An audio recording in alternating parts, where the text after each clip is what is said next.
Will you pray with me? Holy One, may the words of my lips and the meditations of all our hearts be acceptable in your sight, because you are our rock and our Redeemer. Amen.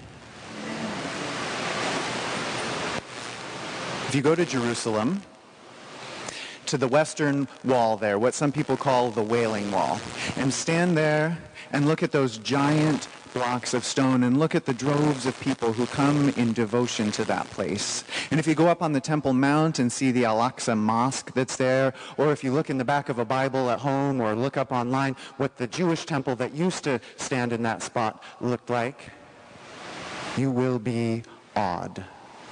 You will see soaring walls. If you look at the mosque, you will see a dome that will break your heart with its beauty. If you imagine what used to happen there in the time of the Jews, you will be moved by the devotion of the people that were there. And if you see the people that are there today, you will be moved by that same devotion. And if that's all you see, you will not know the full story. What you just heard here is a part of the full story, and if it was so boring that you stopped paying attention about 3 lines in, that was by design.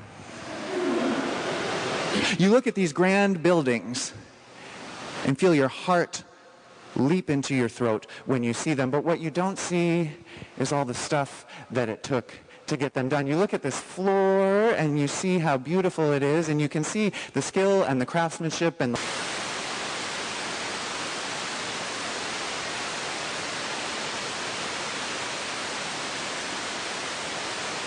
from the city come knocking on the door and say, "Who told you you could do this?" That's what happened in the story here. You see, they had built a temple in Jerusalem long ago, and that temple had been destroyed, and many of the people deported to Babylon, and the people there, the Jews in exile there, had asked for permission to come home and build the temple.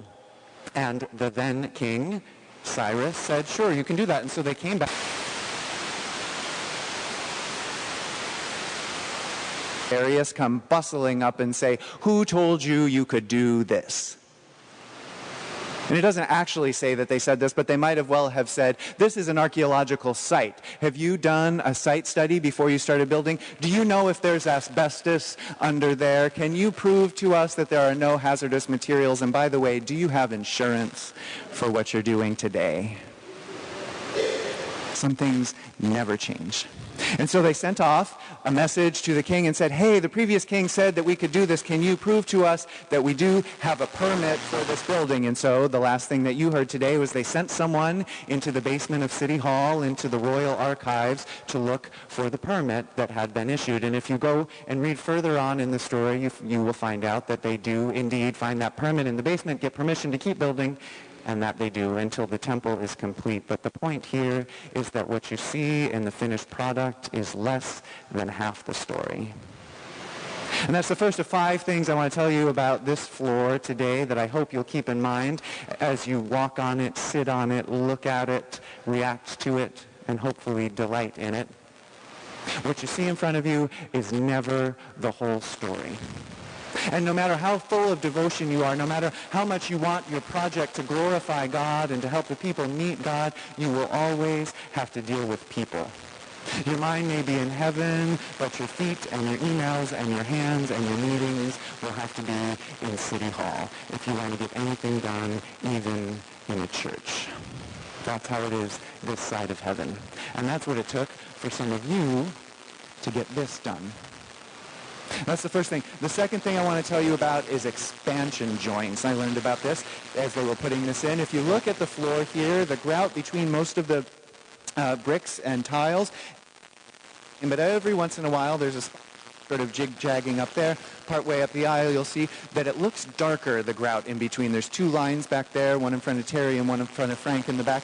They're everywhere. And if you get down on your knees and poke your fingernail into the normal-looking stuff, you'll feel that it's hard. But if you poke your finger into the lighter-looking stuff, you'll feel that it's rubbery and soft. And that is intentional. That's to absorb the impact of changing temperatures. If the floor shifts just slightly underneath, those joints will absorb that movement, hopefully keeping the tiles from cracking. So walk around sometime and find those darker lines. There's actually one right here in front of Christy and Luke. and another one going over this way. Find those expansion joints and remember that in this floor, as in our faith, those are built in for a reason. God is still speaking. Those of you who have been around in the United Church of Christ and in Plymouth for a while, you've heard us say that line. That's our expansion joint. A God who speaks new meaning for new days, who gives us a way to move just a little, to expand and contract as we need to change with the world around us and stay faithful without cracking under the stress of the changes that swirl around us all the time. So that's the second thing. The third thing I want to tell you about is this word. I learned this word in the process of this floor going in, cementitious. Good word, right? It means anything that's cement-like. It's just what it sounds like. But I found out that cementitious materials, like what's holding the tiles together, like the tiles themselves and like the underlayment under it, it looks dry now. If you knock on it, it feels dry and hard, but it actually won't be dry, fully cured and hardened for over a month from now. So that's why the piano is on these pieces of wood here. You can see the corners of the organ is on wood there. The stuff's not ready to bear the weight of those things. It has to spread out because that's how cementitious materials are. They take a long time to harden. And I think that's how we are too. We take a long time to get used to change. Maybe you don't. Maybe you can do it all the time. I take a long time to get used to change. So even if you love this floor, let's just name now that it's going to take a while to get used to. And if you hate it now, know that maybe in a month or so, when it's fully cured and hardened, maybe by then you will have come to love it or at least be able to tolerate it. And that's true not just of floors, but of our life together everywhere. It takes us a while to become a new thing. But then when we do, we are solid and beautiful. So that's the next thing. The fourth thing that I want to tell you about is this aisle. Our previous floor was just one great expanse of carpet, as many of you know, and we went round and round and round about it, whether in the pattern of the floor we ought to put an aisle in. And we said, well, what if we want to rearrange the sanctuary, put it in a circle or something for some special service? What if we want to use it in some other ways? We're going to have chairs coming in, we hope. Will we be bound by that aisle? And what we decided was that no, we wouldn't. There's nothing wrong with having an ordering principle, a path laid into the floor. You don't have to follow it just because it's there. Sure, you can walk in the back and you see that the intent is it's going to be the fastest way to get you right up here, but you don't have to do that. Just like in Christianity, there's this way that's laid out before us, a path that the ancestors have trod, that the people that went before us have found works. And they say, if you go this way, it will work. And you can go that way if you want to, but you don't have to. You can walk in and go up and down the aisles, back and forth, zigzag all the way. You can go backwards and then come around. You can walk in circles until you get up here. And that's how it is in our tradition as well. There's a way, a path in front of you, and you can take it if you want. But go however God leads you. As long as we get there in the end, that's what matters.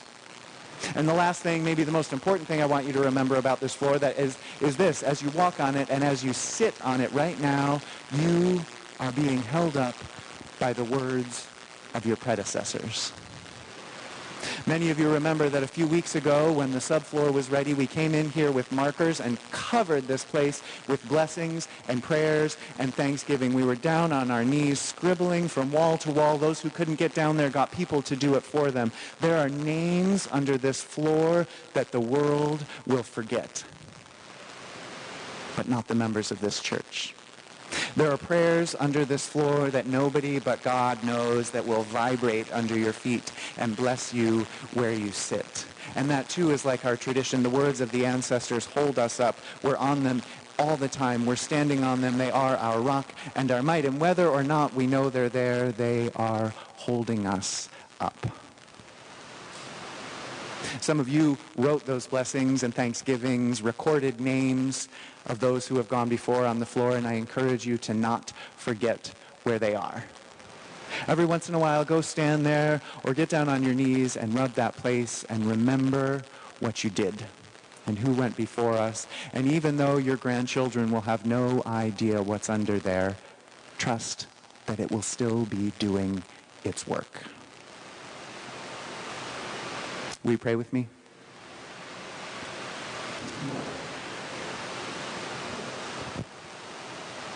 God, we know you don't live in houses. We know you don't make special homes in churches or temples or mosques. And yet we do believe that we meet you in this room. We know that you don't live in floors. We know that you live in our hearts and in the spaces between us, and yet we believe that in this floor we learn about you. In what we have done here and the offering we make of it to you, we do believe that we meet you. So bless all the work it took to put this in. Make our expansion joints do their work. Help us, though we be slow to change when you call us to. Help us to walk in your way.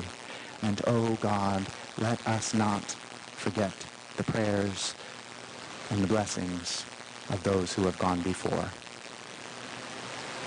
Amen.